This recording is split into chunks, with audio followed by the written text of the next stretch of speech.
السلام عليكم ورحمة الله وبركاته.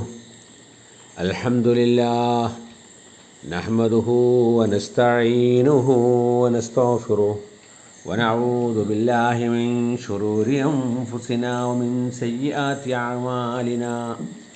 من يهده الله فلا مضل له ومن يضلل فلا هادي له. وأشهد أن لا إله إلا الله وأشهد أن محمدا عبده ورسوله أرسله بالهدى ودين الحق ليظهره على الدين كله ولو كره المشركون. اللهم صل على محمد وعلى آل محمد كما صليت على إبراهيم وعلى آل إبراهيم. اللهم بارك على محمد وعلى آل محمد كما باركت على إبراهيم وعلى آل إبراهيم إنك حميد مجيد. أما بعد، أعوذ بالله من الشيطان الرجيم. بسم الله الرحمن الرحيم. يا أيها الذين آمنوا اتقوا الله حق تقاته ولا تموتن إلا وأنتم مسلمون. يا أيها الذين آمنوا اتقوا الله ولتنظر نفس ما قدمت لغد واتقوا الله إن الله خبير بما تعملون. بسم الله الرحمن الرحيم. إن الله يحب التوابين ويحب المتطهرين. സ്നേഹം നിറഞ്ഞ സത്യവിശ്വാസികളെ, സത്യവിശ്വാസിനികളെ, പ്രപഞ്ചത്തിൻ്റെ സൃഷ്ടാവായ അള്ളാഹുവിൻ്റെ നിയമങ്ങൾ ജീവിതത്തിൻ്റെ സകലമാന മേഖലകളിലും പാലിച്ചുകൊണ്ട് അവൻ്റെ തഖ്വയുള്ള മുത്തഖീങ്ങളായി മുഅ്മിനീങ്ങളായി ജീവിതം നയിക്കണമേ എന്ന് ആദ്യമായി ഉണർത്തുകയാണ്, ഉദ്ബോധിപ്പിക്കുകയാണ്. വിശുദ്ധ ഇസ്ലാമിലെ ആരാധനകൾ കൊണ്ട് ലക്ഷ്യമാക്കുന്നത് മനുഷ്യൻ്റെ മനസ്സിൽ അള്ളാഹുവിനെക്കുറിച്ചുള്ള ഭയവും ഭക്തിയും ഉണ്ടാക്കുകയും മനുഷ്യൻ്റെ മനസ്സിൽ തഖ്വ ഉണ്ടാക്കുകയും അവൻ്റെ മനസ്സിനെ പരിശുദ്ധമാക്കുകയും ചെയ്യുക എന്നുള്ളതാണ്. സർവ്വമാലിന്യങ്ങളിൽ നിന്നും സർവ്വ ദുഷ്ടചിന്തകളിൽ നിന്നും മനസ്സിനെ പരിശുദ്ധമാക്കുക എന്നാണ് എല്ലാ ഇബാദത്തുകളുടെയും ലക്ഷ്യം എന്നുള്ളത്. വിശുദ്ധ ഇസ്ലാം മനസ്സിനെ പരിശുദ്ധമാക്കുന്നത് പോലെ തന്നെ മനുഷ്യൻ്റെ ശരീരവും ശുദ്ധമായിരിക്കണം എന്ന് പഠിപ്പിക്കുന്ന മതമാണ്. ആരോഗ്യ സംരക്ഷണത്തിന് പ്രത്യേക നിർദ്ദേശങ്ങൾ നൽകുന്ന മതമാണ് വിശുദ്ധ ഇസ്ലാം. ഇന്ന് നമ്മൾ കാലവർഷം ശക്തമാവുകയും മാരകമായ പനികളും പകർച്ചവ്യാധികളും ബാധിച്ചുകൊണ്ട് മനുഷ്യർ മരണപ്പെടുകയും മഴക്കാലജന്യ രോഗങ്ങൾ പടർന്നു പിടിക്കുകയും ചെയ്യുന്ന സന്ദർഭത്തിൽ ആരോഗ്യ സംരക്ഷണ രംഗത്ത് ഇസ്ലാം സമർപ്പിക്കുന്ന നിർദ്ദേശങ്ങൾ എന്താണ് എന്നുള്ളത് ചർച്ച ചെയ്യുന്നത് സാന്ദർഭികമായിരിക്കുമെന്ന് തോന്നുകയാണ്.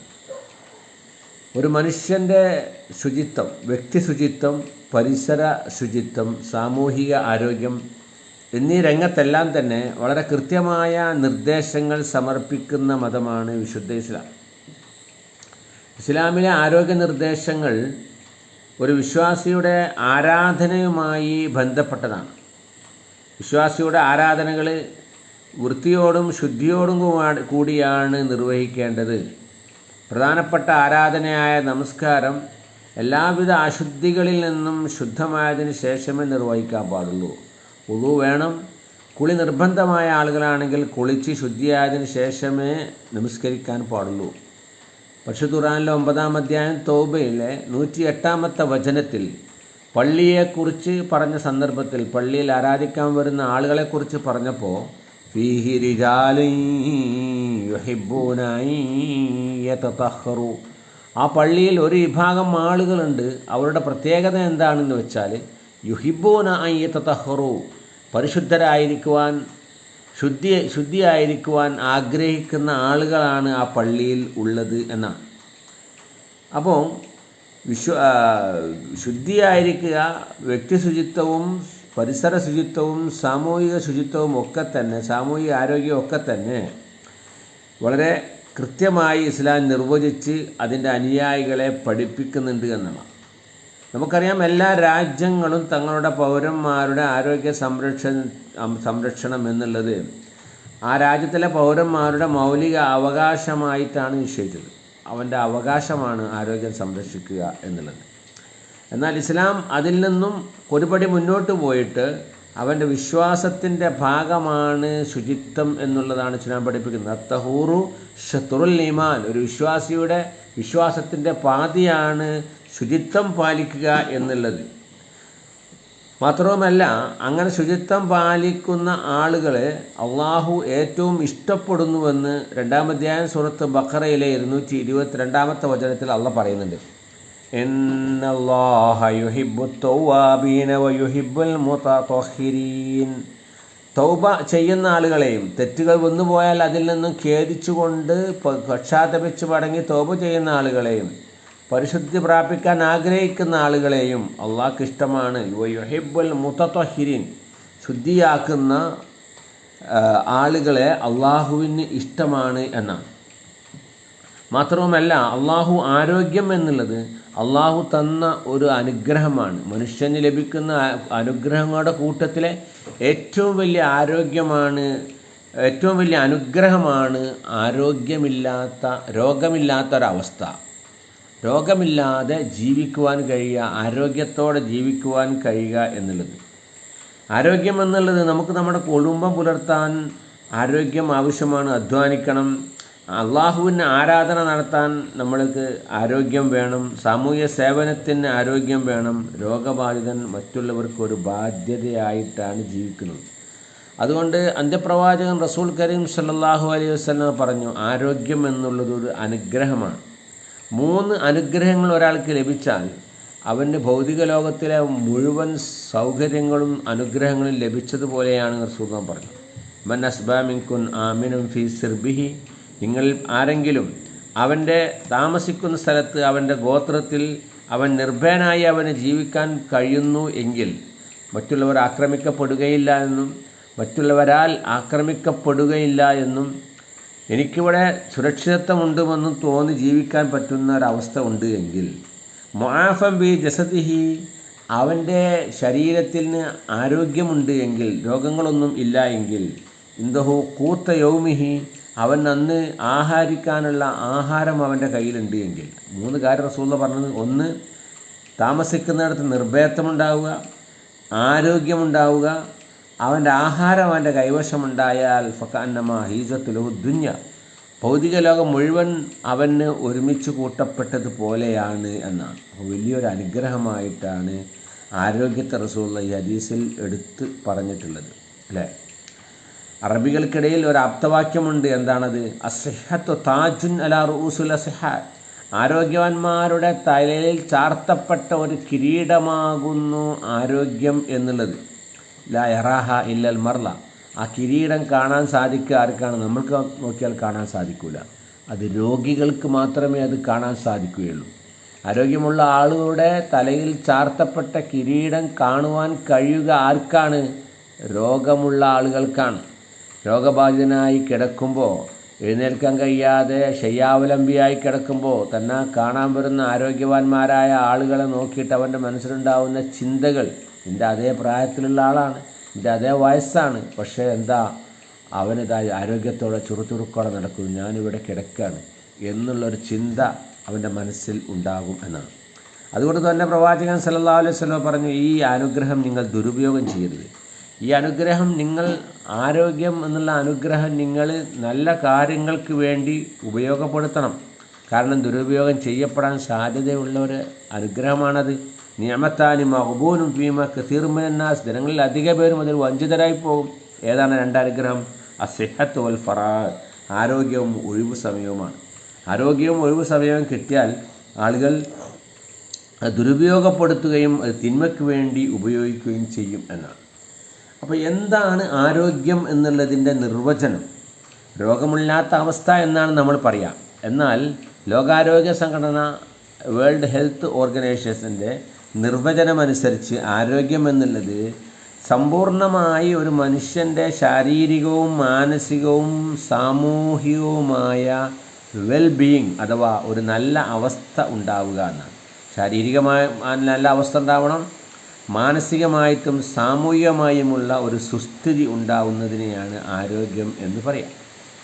അപ്പോൾ ഓരോ വ്യക്തിയുടെയും മാനസികമായ ആരോഗ്യവും ശാരീരികമായ ആരോഗ്യവും സാമൂഹികമായ ആരോഗ്യവും ഏറ്റവും നല്ല അവസ്ഥയിലാകുമ്പോഴാണ് അയാൾ ആരോഗ്യവാനാണ് എന്ന് പറയുവാൻ സാധ്യമുള്ളൂ, അല്ലെങ്കിൽ ആ രാജ്യത്തുള്ള ആളുകൾ ആരോഗ്യവാന്മാരാണ് എന്ന് പറയുവാൻ സാധിക്കുകയുള്ളൂ.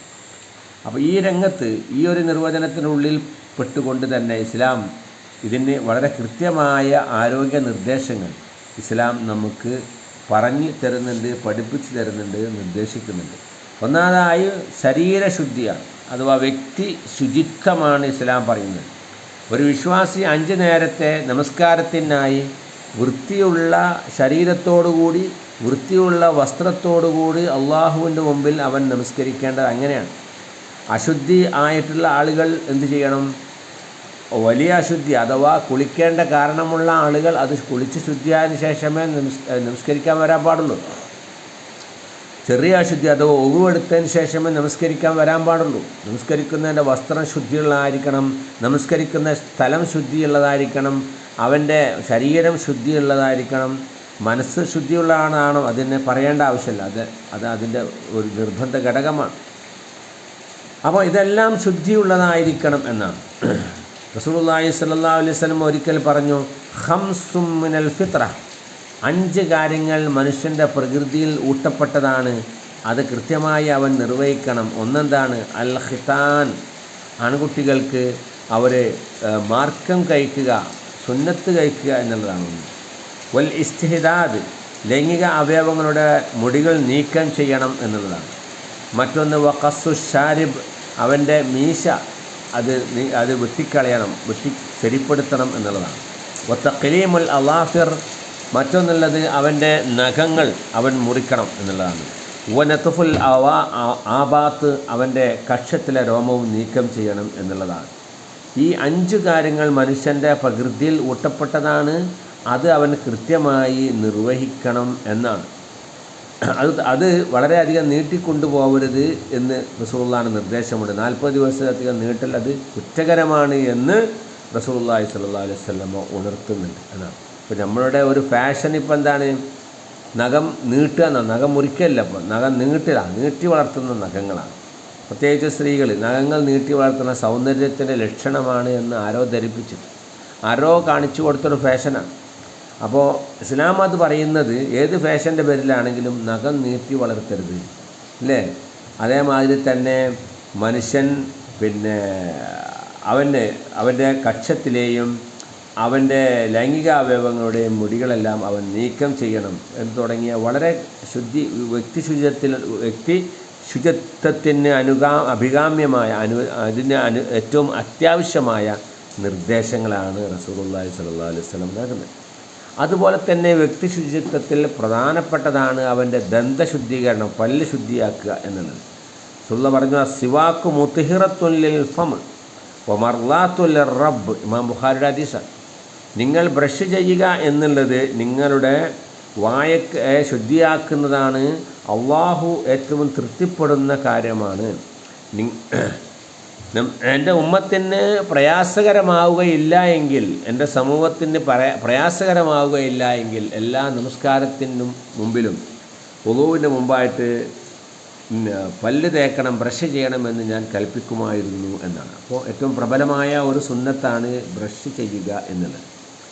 അത് തന്നെ കുളിക്കുക, അതുപോലെ ഇസ്ലാം വളരെയധികം പ്രോത്സാഹിപ്പിച്ച കാര്യമാണ് ശരീരം ശുദ്ധമാവാൻ വേണ്ടി കുളിക്കുക. അശുദ്ധികൾക്ക്, വലിയ അശുദ്ധിയുള്ളവന്, ആർത്തവ അതേമാതിരി പ്രസവരക്തമുള്ള സ്ത്രീകൾ അവരൊക്കെ കുളിച്ച് ശുദ്ധിയാവണം എന്നാണ്.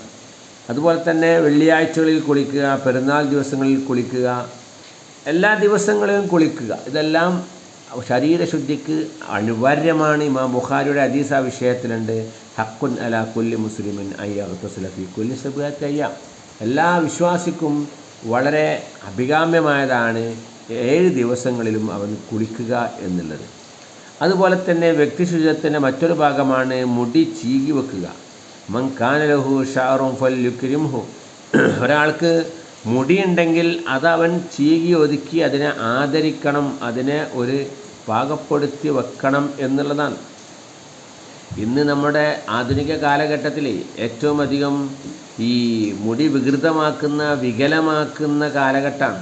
നമ്മളെ കുട്ടികളൊക്കെ മുടി വെട്ടുന്നത് കണ്ടാൽ, അവരുടെ മുടി കണ്ടാൽ അത് നമുക്കൊരു അറപ്പ് തോന്നും, എങ്കിലും അവർക്കത് ഒരു ഫാഷനാണ് എന്നാണ്. പ്രവാചകൻ വിരോധിച്ചിട്ടുണ്ട് അതിനുള്ള കസൾ രൂപത്തിൽ മുടി വെട്ടുന്നത്. എന്താണ് കസൾ എന്ന് ചോദിച്ചവൻ പ്രവാചകൻ പറഞ്ഞു, മുടിയിൽ നിന്ന് അല്പം എടുക്കുകയും ബാക്കി ഒഴിവാക്കി കളയുകയും ചെയ്യുക എന്നുള്ളതാണ്. ചുറ്റുഭാഗത്തും വെട്ടി ബാക്കി ഒഴിവാക്കി കളയുക. ഇന്ന് യൂട്യൂബിൽ ഏറ്റവും ഫോളോവേഴ്സുള്ള ഒരു യൂട്യൂബറുടെ മുടി, അവന് വളരെ വികൃതമായി മുടി വെട്ടി, അല്ലേ, അങ്ങനെ ആളെ ചിരിപ്പിക്കാൻ വേണ്ടി അശ്ലീലങ്ങൾ പറഞ്ഞ് അങ്ങനെ ചെയ്യുന്ന ആളുകൾക്കാണ് ഫോളോവേഴ്സ് ഉള്ളത്. അത് കിട്ടാൻ വേണ്ടി ഇത് തോന്നിവാസം കാണിക്കാൻ ആളുകൾ തയ്യാറാകുകയാണ്. അന്നത്തെ ഒരു കാലഘട്ടത്തിലാണ് നമ്മൾ ജീവിക്കുന്നത്. ഒരിക്കൽ റസൂലുള്ളാഹി സ്വല്ലല്ലാഹു അലൈഹി വസല്ലമ ഇരിക്കുന്ന സദസ്സിലേക്ക് മുടി ചീകി വെക്കാതെ പാറിപ്പടന്ന മുടിയുമായിട്ട് ഒരാൾ വന്നു. അത് അവൻ എണ്ണ തേച്ചിട്ടില്ല, ചീകി വെച്ചിട്ടില്ല, അങ്ങനെ പാറിപ്പറന്ന് വരികയാണ്. അപ്പോൾ പ്രവാചകൻ ചോദിച്ചു, അമാ യജിദ് ഹാദാ മാ യുസക്കിനു ബിഹി ഷീറു. ഇയാൾ മുടി ഒന്ന് ചീകി വെക്കാനും ഒതുക്കി വെക്കാനും അല്പം എണ്ണയോ ഒന്നും ലഭിച്ചിട്ടില്ലേ എന്ന് ചോദിക്കുകയുണ്ടായി. അപ്പോൾ മുടി ചീകുക എന്നുള്ളത് പ്രവാചകൻ്റെ നിർദ്ദേശമാണ്. പ്രവാചകൻ്റെ മുടി എന്ന് പറഞ്ഞാൽ പ്രവാചകൻ ചിലപ്പോൾ മുടി ഒന്നായി നീട്ടിയിട്ട് ചെവിക്കുറ്റിയുടെ അകറ്റത്ത് അവിടെ ആ ലെവലിൽ വെച്ച് മുറിച്ച് കളഞ്ഞിട്ടുണ്ട്. പലപ്പോഴും പ്രവാചകൻ മുടി മുഴുവനും മുട്ടയടിച്ചിട്ടുണ്ട്, അങ്ങനെയൊക്കെ ചെയ്തിട്ടുണ്ട്. അതെല്ലാം ചെയ്യാം, പക്ഷേ വികൃതമാക്കാൻ പാടില്ല എന്നാണ്. അപ്പോൾ ആരോഗ്യരംഗത്ത് ഇസ്ലാമിൻ്റെ ഏറ്റവും വലിയൊരു നിർദ്ദേശമാണ് മലമൂത്ര വിസർജന രംഗത്ത് ശുചിത്വം പാലിക്കണം. പൂർണ്ണ ശുദ്ധീകരണം അതിന് വേണം എന്നാണ്. ഏറ്റവും ഉത്തമം വെള്ളമാണ്. വെള്ളം ലഭ്യമാണെങ്കിൽ ആ വെള്ളം കൊണ്ട് നിങ്ങൾ ശുദ്ധിയാക്കണം. വെള്ളത്തെക്കുറിച്ച് അൻഫാലിലെ 11-ാം വചനത്തിൽ അല്ലാഹ് പറയുന്നുണ്ട്, വയുനസ്സിലു അലൈക്കും മിനസ്സമാഇ മാഅൻ ലിയുതഹിറക്കും. ആകാശലോകത്ത് നിന്ന് നിങ്ങൾക്കിതാ വെള്ളം അല്ലാഹു ഇറക്കി തന്നിരിക്കുന്നു. എന്തിനാണ് ലിയുതഹിറക്കും ബിഹി? ആ വെള്ളം മൂലം നിങ്ങൾ ശുദ്ധിയാക്കാൻ വേണ്ടി, നിങ്ങളെ ശുദ്ധീകരണത്തിന് ഉപയോഗിക്കുവാൻ വേണ്ടിയാണ്. മലമൂത്ര വിസർജനമാവട്ടെ മറ്റ് കാര്യങ്ങൾക്കാവട്ടെ. ഇനി വെള്ളം കിട്ടാത്തപ്പോൾ വൃത്തിയുള്ള മറ്റു വസ്തുക്കൾ ശുദ്ധിയാക്കാൻ ഉപയോഗിക്കാം എന്ന് ഇസ്ലാമിൻ്റെ നിർദ്ദേശമുണ്ട്. ടിഷ്യൂ പേപ്പർ, അതുപോലെ തന്നെ വെള്ളം അബ്സോർബ് ചെയ്യുന്ന വലിച്ചെടുക്കുന്ന മറ്റു വസ്തുക്കളൊക്കെ ഉപയോഗിക്കാം. ഫലം തജിദു മാഅൻ ഫതയമ്മമു സഈദൻ ത്വയ്യിബ. നിങ്ങൾക്ക് വെള്ളം ലഭിച്ചിട്ടില്ലെങ്കിൽ ഭൂമിയുടെ ഉപരിതലത്തിൽ ഇത്തരം വസ്തുക്കൾ നിങ്ങൾ ഉപയോഗിച്ചുകൊണ്ട് ശുദ്ധി വരുത്തണം എന്ന് ഇസ്ലാമിൻ്റെ നിർദ്ദേശമാണ്. പിന്നെ ഭൂമിയുടെ ഉപരിതലത്തിലുള്ള വൃത്തിയുള്ള വസ്തുക്കൾ, നജസിനെ ആഗിരണം ചെയ്യാൻ കഴിയുന്ന ശുദ്ധിയുള്ള കല്ല്, ടിഷ്യൂ പേപ്പർ തുടങ്ങിയതൊക്കെ ഇതിൽ ഉപയോഗിക്കാം, അല്ലേ? അതുപോലെ തന്നെ ഇസ്ലാം വളരെ കൃത്യമായി പറയുന്ന ഒരു നിർദ്ദേശമാണ് ശുദ്ധീകരണ രംഗത്ത് വൃത്തിയും ശുദ്ധിയുമുള്ള വസ്ത്രം ധരിക്കണം. നമസ്കാരത്തിന് വരുമ്പോൾ തന്നെ എന്ത് ചെയ്യണം? അവൻ നല്ല വൃത്തിയും ശുദ്ധിയുമുള്ള വസ്ത്രം ധരിക്കണം. അത് നിസ്കാരത്തിൻ്റെ ഒരു ഷർത്താണ്, നിബന്ധനയാണ്, അല്ലേ? പരിശുദ്ധ ഖുർആനിലെ 7-ാം അധ്യായം ആറാഫിൽ 31-ാം വചനത്തിൽ അല്ലാഹ് പറയുന്നുണ്ട്, യാ ബനീ ആദമ ഖുദൂ സീനതകും ഇൻദ കുല്ലി മസ്ജിദ്. ഓ ആദമിൻ്റെ സന്തതികളെ, അഥവാ ആദം സന്തതികൾ, മനുഷ്യപുത്രന്മാരെ, ഖുദൂ സീനതകും ഇൻദ കുല്ലി മസ്ജിദ്. എല്ലാ ആരാധനാലയത്തിൻ്റെ അടുത്തും എല്ലാ മസ്ജിദിൻ്റെ അടുത്ത് വെച്ചു നിങ്ങളുടെ അലങ്കാരം നിങ്ങൾ സ്വീകരിക്കണം. നിങ്ങളുടെ അലങ്കാരം, നല്ല വൃത്തിയുള്ള വസ്തുക്കൾ, വൃത്തിയുള്ള വസ്ത്രങ്ങൾ നിങ്ങൾ ധരിക്കണം എന്ന് പറയുന്നുണ്ട്. സൂറത്ത് മുദ്ദസ്സിറിൽ അല്ലാഹ് പറയുന്നുണ്ട്, വസിയാബക ഫതഹിർ. നിൻ്റെ വസ്ത്രം മുന്തിയ വസ്ത്രമില്ലെങ്കിലും ഉള്ള വസ്ത്രം വൃത്തിയാക്കി അലക്കി നീ ഉപയോഗിക്കണം, ശുദ്ധിയാക്കണം എന്നാണ്. അപ്പോൾ ശുദ്ധിയുള്ള വൃത്തിയുള്ള വസ്ത്രം ധരിക്കുക എന്നുള്ളത് അത് മനുഷ്യൻ്റെ മനസ്സിന് സന്തോഷവും ഉന്മേഷവും നൽകുന്നതാണ്. ഒരാളുടെ സാമ്പത്തിക സ്ഥിതി അനുസരിച്ചുള്ള വസ്ത്രം അവൻ ധരിക്കുന്നതിന് ഇസ്ലാം എതിരല്ല, അങ്ങനെ ധരിക്കണം എന്നാണ്. ഒരാളിലുള്ള അനുഗ്രഹം അവനിൽ കാണുവാൻ അള്ളാഹു ആഗ്രഹിക്കുന്ന ഒരു ഹദീസിൽ കാണാം. അപ്പോൾ നമ്മളുടെ സാമ്പത്തിക നില അനുസരിച്ചുള്ള വികലവുമല്ലാത്ത രൂപത്തിലുള്ള എല്ലാ വസ്ത്രങ്ങളും ഇസ്ലാം അനുവദിക്കുന്നുണ്ട്.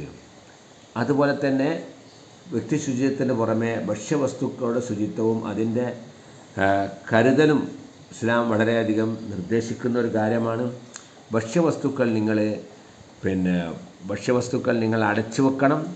കുടിക്കാനുള്ള വെള്ളം നിങ്ങൾ മൂടി വെക്കണം. അങ്ങനെ തുറന്നിടരുത്. അങ്ങനെ തുറന്നിട്ടാൽ അതിൽ മറ്റു വസ്തുക്കൾ വന്ന് വീണ് അത് അഴുക്കാക്കും. ഖത്തുൽ ഇനാ, നിങ്ങളുടെ ഭക്ഷണ പദാർത്ഥങ്ങൾ നിങ്ങൾ മൂടി വെക്കണം. ഔഖു അസ്സിഖാ, നിങ്ങളുടെ കുടിക്കുന്ന വെള്ളത്തിന് നിങ്ങൾ മൂടിയിടണം. പാത്രം നിങ്ങൾ മൂടി വെക്കണം. നിങ്ങൾ വെള്ളം കുടിക്കുകയാണെങ്കിൽ അതിൽ നിങ്ങൾ ഉച്ഛ്വസിക്കുന്ന വായു അതിൽ വരാൻ പാടില്ല. നിങ്ങൾ അതിൽ ഊതി കുടിക്കരുത്. കാരണം ഊതുമ്പോൾ നമ്മൾ മലിനമായ വായുവാണ് പുറത്തേക്ക് വിടുന്നത്. അത് വെള്ളത്തിലായി അത് വീണ്ടും കുടിക്കാൻ ഇടവരും എന്നാണ്. ഇതാ ശരിബാഹദുക്കും ഫലായത്തനഫസ് ഫിൽ ഇനാർ. നിങ്ങൾ വെള്ളം കുടിക്കുകയാണെങ്കിൽ നിങ്ങൾ ആ കുടിക്കുന്ന പാത്രത്തിലേക്ക് നിങ്ങൾ ഊതരുത് എന്നാണ്. അന്ന നബിയ സല്ലല്ലാഹു അലൈഹി വസല്ലമ നഹ അൻ യുതനഫസ ഫിൽ ഇനായി ഔ അൻ യുൻഫഖ ഫീ. നബി അത് നിരോധിച്ചിട്ടുണ്ട് എന്നാണ്. വെള്ളം കുടിക്കുമ്പോൾ വളരെ കൃത്യമായ നിർദ്ദേശം ഇസ്ലാം പറയുന്നുണ്ട്.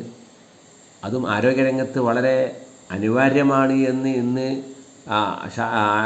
ശാസ്ത്രജ്ഞന്മാർ, ആരോഗ്യരംഗത്തുള്ള ഡോക്ടർമാർ വിധി എഴുതിയിട്ടുണ്ട്. നിങ്ങൾ കുടിക്കുമ്പോൾ നിങ്ങൾ വലത് കൈ കൊണ്ട് കുടിക്കണം. ബിസ്മില്ലാഹിർ റഹ്മാനിർ റഹീം എന്ന് പറഞ്ഞ് കുടിക്കണം.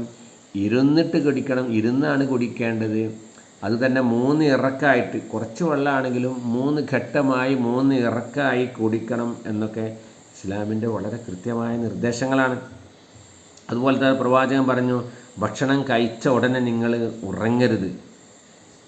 ഭക്ഷണം കഴിച്ച് അല്പം നേരത്തെ ഭക്ഷണം കഴിച്ച ആ ഭക്ഷണം ദഹിച്ചതിന് ശേഷമേ നിങ്ങൾ ഉറങ്ങാൻ പാടുള്ളൂ. ഇമാം ബൈഹഖിയുടെ ഹദീസിൽ കാണാം, അദീബു തആമക്കും ബിദിക്രില്ല. നിങ്ങൾ ഭക്ഷണം കഴിച്ച് കഴിഞ്ഞാൽ എന്ത് ചെയ്യണം? അള്ളാഹുവിനെ ഓർക്കലും നമസ്കാരവും ഒക്കെ നിർവഹിച്ച് ആ ഭക്ഷണം ഒന്ന് ദഹിച്ചതിന് ശേഷമാണ് നിങ്ങൾ ഉറങ്ങേണ്ടത് എന്നാണ്. അങ്ങനെ ചെയ്തിട്ടില്ലെങ്കിൽ ഫതഖ്സത ഖുലൂബക്കും, നിങ്ങളുടെ ഹൃദയങ്ങൾക്ക് കാഠിന്യമുണ്ടാകുമെന്നാണ്. അതുപോലെ പ്രവാചകൻ പറഞ്ഞു, മിതമായ ഭക്ഷണമാണ് കഴിക്കേണ്ടത്. അമിതമായി ഭക്ഷിക്കരുത്. അഹിതമായ വസ്തുക്കളും കഴിക്കരുത്. ബാറിൻ്റെ 1/3 ഭക്ഷണവും 1/3 വെള്ളവും 1/3 കാലിയാക്കി വിടണം എന്നാണ്. അത് ആരോഗ്യരംഗത്ത് തെളിയിക്കപ്പെട്ട വസ്തുതയാണ് അല്ലേ? അതുപോലെ ആരോഗ്യരംഗത്ത് ഇസ്ലാമിൻ്റെ ഏറ്റവും വലിയ നിർദ്ദേശമാണ്, പകർച്ചവ്യാധികൾ പടർന്നു പിടിച്ച ഒരു നാട്ടിലേക്ക് നിങ്ങൾ പോകരുത്. അത് നിങ്ങളിലേക്കും അത് പകർന്നു പിടിക്കാൻ കാരണം.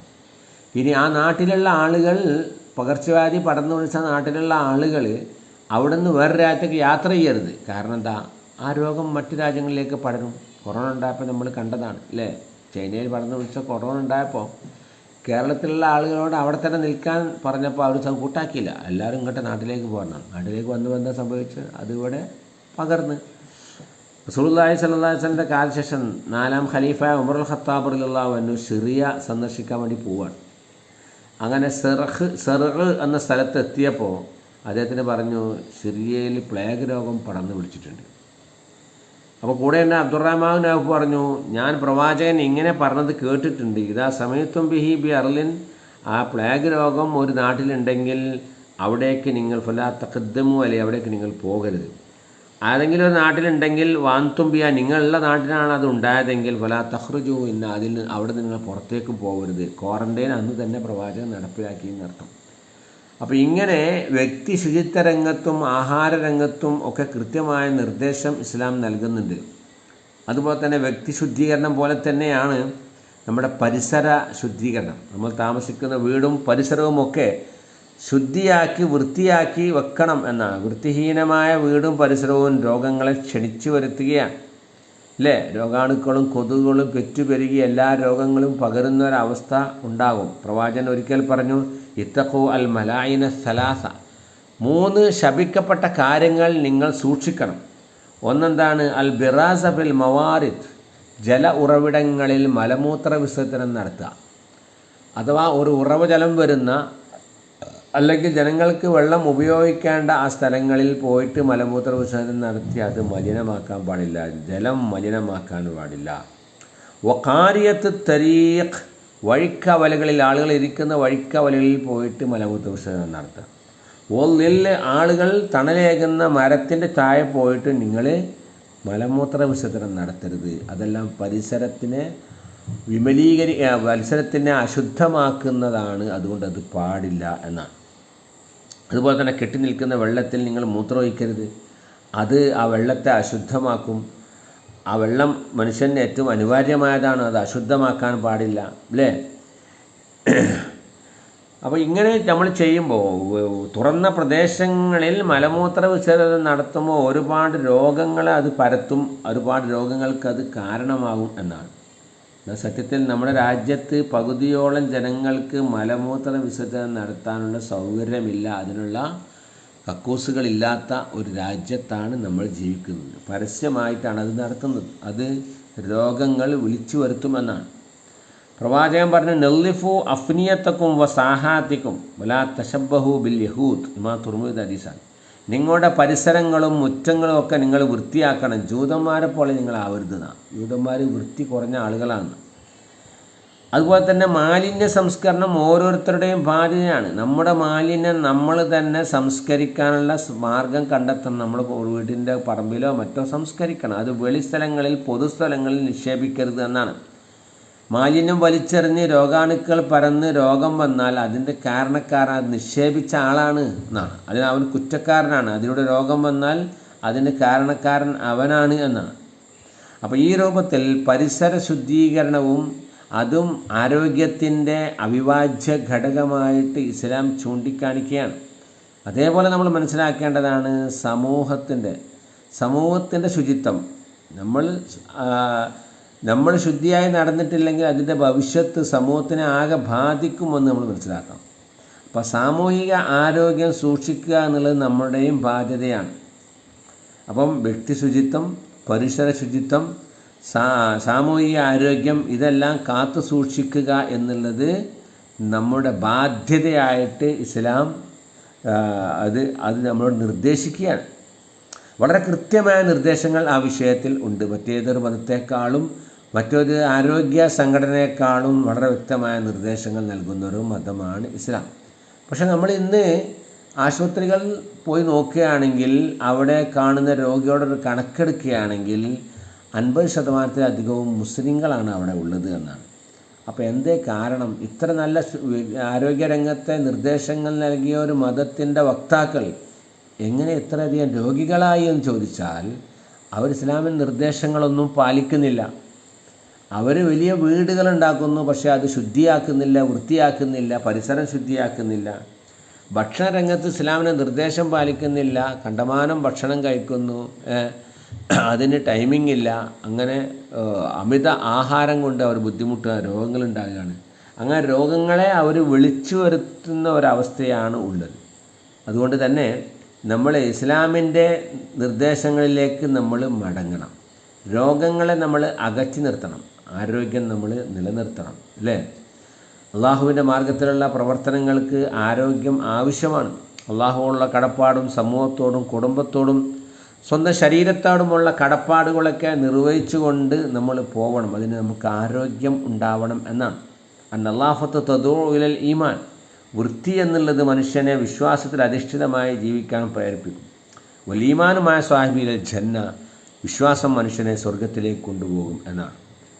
അപ്പോൾ നമ്മൾ ഈ നിർദ്ദേശങ്ങൾ, ഇസ്ലാമിൻ്റെ നിർദ്ദേശങ്ങൾ നമ്മൾ പാലിക്കുക. അതോടൊപ്പം തന്നെ നമ്മൾക്ക് ആരോഗ്യം ലഭിക്കുവാൻ വേണ്ടി എപ്പോഴും നമ്മൾ അള്ളാഹുവിനോട് പ്രാർത്ഥിക്കുക. സലുല്ലാഹൽ അഫ്വ വൽ ആഫിയ, അള്ളാഹുവിനോട് നിങ്ങൾ ആരോഗ്യം ലഭിക്കുവാനും മാപ്പ് ലഭിക്കുവാനും വേണ്ടി പ്രാർത്ഥിക്കുമെന്ന് പ്രവാചകൻ പറയും. അതിനുവേണ്ടി ചില പ്രാർത്ഥനകൾ നമ്മളെ പ്രവാചകൻ പഠിപ്പിച്ചിട്ടുണ്ട്. അല്ലാഹുമ്മ ആഫിനി ഫീ ബദനി, അല്ലാഹുമ്മ ആഫിനി ഫീ സമി, അല്ലാഹുമ്മ ആഫിനി ഫീ ബസരി, ലാ ഇലാഹ ഇല്ലാ അൻത. പ്രവാചകൻ ഇത് പ്രഭാതത്തിലും പ്രദോഷത്തിലും 3 പ്രാവശ്യം പറഞ്ഞിരുന്നു എന്നാണ്. എന്താൻ്റെ അർത്ഥം? അല്ലാഹുമ്മ ആഫിനി ഫീ ബദനി, എൻ്റെ ശരീരത്തിൽ എനിക്ക് നീ ആരോഗ്യം നൽകണമേ. അല്ലാഹുമ്മ ആഫിനി ഫീ സമി, എൻ്റെ കേൾവിയിലും, അല്ലാഹുമ്മ ആഫിനി ഫീ ബസരി, എൻ്റെ കാഴ്ചയിലുമൊക്കെ നീ ആരോഗ്യം നൽകണമേ. ലാ ഇലാഹ ഇല്ലാ അൻത. പെട്ടെന്ന് പഠിക്കാൻ പറ്റിയൊരു പ്രാർത്ഥനയാണ്. അല്ലാഹുമ്മ ആഫിനി ഫീ ബദനി, അല്ലാഹുമ്മ ആഫിനി ഫീ സമഇ, അല്ലാഹുമ്മ ആഫിനി ഫീ ബസരി, ലാ ഇലാഹ ഇല്ലാ അൻത. ഇമാം ബുഖാരി റിപ്പോർട്ട് ചെയ്ത ഹദീസാണിത്. ഇതേമാതിരി മറ്റൊരു ഹദീസും ഈ വിഷയത്തിൽ വന്നിട്ടുണ്ട്. അല്ലാഹുമ്മ ഇന്നി അസ്അലുക്കൽ അഫ്വ വൽ ആഫിയ ഫിദ് ദുനിയ വൽ ആഖിറ. അതും ചെറിയൊരു പ്രാർത്ഥനയാണ്. അല്ലാഹുവേ ഇന്നി അസ്അലുക്ക, എന്നോട് ചോദിക്കുന്നു, അൽ അഫ്വ, മാപ്പ്, തെറ്റുകളിൽ നിന്ന് മാപ്പ്. അതേമാതിരി വൽ ആഫിയത്ത, എൻ്റെ ശരീരത്തിൽ എനിക്ക് ആരോഗ്യം നൽകാം, ഫിദ് ദുനിയ വൽ ആഖിറ, ഇഹപര ലോകത്തിൽ. അപ്പോൾ നമ്മൾ ഈ രൂപത്തിൽ ആരോഗ്യ സംരക്ഷണത്തിന് സ്വോദ്ദേശപരമായ പ്രവർത്തനങ്ങൾ നമ്മുടെ ഭാഗത്തുണ്ടാകുക. അതുപോലെ തന്നെ അള്ളാഹുവിനോട് പ്രാർത്ഥിക്കുക. ഈ പ്രാർത്ഥനകൾ നമ്മുടെ ദുആകളിൽ നമ്മൾ ഉൾപ്പെടുത്തുക. അങ്ങനെ നമ്മൾ ചെയ്യുമ്പോൾ അള്ളാഹു നമ്മുടെ ആരോഗ്യം കാത്ത് സംരക്ഷിക്കും. മാരകമായ രോഗങ്ങളിൽ നിന്ന് അള്ളാഹു നമ്മളെ സംരക്ഷിക്കും. അതിനുവേണ്ടി എപ്പോഴും അള്ളാഹുവിനോട് ദുആ ചെയ്തുകൊണ്ടിരിക്കുക. അങ്ങനെ ഈ രൂപത്തിൽ ഈ ആരോഗ്യ രംഗത്ത് ഇസ്ലാമിൻ്റെ നിർദ്ദേശങ്ങൾ നമ്മൾ പാലിക്കുക. അള്ളാഹു ഇസ്ലാമിൻ്റെ നിർദ്ദേശങ്ങൾ പാലിക്കുന്ന സത്യവിശ്വാസികളിൽ നമ്മളെല്ലാവരെയും ഉൾപ്പെടുത്തി അനുഗ്രഹിക്കുമാറാവട്ടെ. നമ്മുടെ ജീവിതത്തിൽ വന്നുപോയ തെറ്റുകൾ, കുറ്റങ്ങൾ പടച്ച തമ്പുരാൻ നമുക്ക് വിട്ടുപുറത്ത് മാപ്പാക്കി തരുമാറാവട്ടെ. നമ്മളിൽ നിന്ന് രോഗങ്ങൾ കൊണ്ട് വിഷമിക്കുന്ന ആളുകൾക്ക് പടച്ച തമ്പുരാൻ ശിഫയും ആഫിയത്തും നൽകി അനുഗ്രഹിക്കുമാറാവട്ടെ. നമ്മളിൽ നിന്ന് മരണപ്പെട്ടു പോയ ആളുകൾക്ക് അള്ളാഹു മഗ്ഫിറത്തും മർഹമത്തും പ്രദാനം ചെയ്യുമാറാവട്ടെ. അള്ളാഹു മഗ്ഫിർ ലിൽ മുഅ്മിനീന വൽ മുഅ്മിനാത്ത് വൽ മുസ്ലിമീന വൽ മുസ്ലിമാത്ത് അൽ അഹ്യാഇ മിൻഹും വൽ അംവാത്ത് ഇന്നക മുജീബു ദഅവാതി യാ ഖാദിയൽ ഹാജാത്ത്. اللهم أعز الإسلام والمسلمين وأذل الشرك والمشركين. اللهم أجرنا من النار. ربنا اغفر لنا ولإخواننا الذين سبقونا بالإيمان ولا تجعل في قلوبنا غلا للذين آمنوا ربنا إنك رؤوف رحيم.